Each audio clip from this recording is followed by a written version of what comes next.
சென்னையில் கவி பேரரசு வைரமுத்துவின் மகா கவிதை நூல் வெளியீட்டு விழாவில் முதலமைச்சர் மு.க. ஸ்டாலின் உரையாற்றி வருகிறார். அந்த காட்சிகள். மக்கள் நீதி மையத்தினுடைய தலைவர் கலைஞானி என்னுடைய இனிய சகோதரர் கமலஹாசன் அவர்களே, விழாவிற்கு வருகை தந்திருக்கக்கூடிய மாண்புமை நீதி அரசர்களே, மாண்புமிகு அமைச்சர் பெருமக்களே, அனைத்து கட்சி தோழர்களே,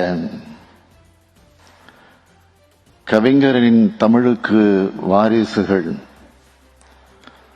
மதன் கார்கே, கபிலன் அவர்களே,